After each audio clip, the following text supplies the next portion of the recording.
Yeah, the new songs, well, new album sounds different from the Sure. from the first one. Yeah, was it on purpose? This, yeah, more synths. I mean, I How think did it develop?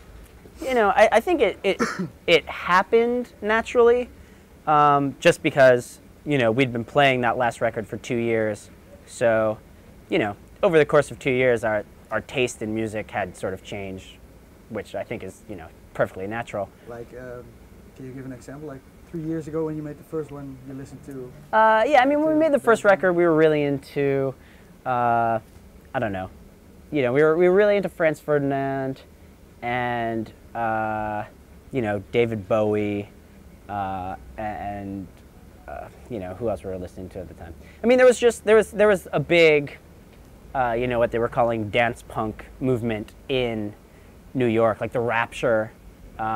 What we were huge fans of the Rapture, and Les Savy Fav, and bands like that. So we were just, we were living in New York at the time. We weren't traveling at all. Every once in a while we do a week tour of the West Coast of the United States or something, and that was a massive tour for us. So we were just in New York, and that was the sort of thing that was happening in New York. So we were really excited about that kind of thing. And then you got to England, and then everybody was listening to Block Party, Franz Ferdinand. Yeah, exactly. So it seemed like there was just like a super oversaturation of that kind of thing. So we got a little tired of that sound pretty quickly. I mean, it was sort of a sound that a lot of bands, like you said, like Franz Ferdinand, Block Party, Editors, all those bands kind of had a very similar sound. So I think, it wasn't that we decided that we needed to not be doing that, although it seemed like a good idea to kind of move away from that. But we were just also a little tired of it, We'd heard so much of it at that point that we're like, oh, we can't keep listening to that kind of thing. I mean, I like all those bands, they're all really good, but it was a very specific sound. So, I think over the past 2 years, we got pretty into, like Brian Eno, and, I was listening to a lot of Velvet Underground, and, I still David Bowie, but more of like the Berlin era David Bowie, where he was just kind of freaking out and making kind of like dark, like still dancey music, but not really upbeat dancey music. Yeah, because your new songs, they're not that they're pretty serious, also lyrically, I think. Yeah, I mean, I feel like the last record was pretty serious lyrically as well. But you didn't notice it that hard because of it was really dancey. Yeah, the music was much more upbeat on the last record.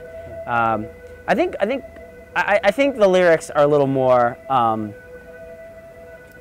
like focused on this record. Like, I think I was more interested in lyrics on this record than I was on the last one, because the last record was definitely more about sort of going out and partying in New York, whereas this one, I hadn't been going out and partying in New York in 2 years because I'd been on tour all the time.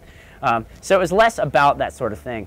But yeah, I mean, a lot of people say that this record feels a lot darker to them, and I don't know if I necessarily agree with that. I mean, I think it has a lot more, there's a lot more droning sound to it. Like, I was definitely really I got into My Bloody Valentine a lot more again on this. Like, I'd been into My Bloody Valentine before the last record, and then I sort of hadn't listened to them in a while, and then sort of got back into that kind of thing. So there's a lot of that. Like, there's a little bit of shoegazy kind of stuff on this record. But I feel like there's a lot of also pretty upbeat pop, like sort of 80s dance pop.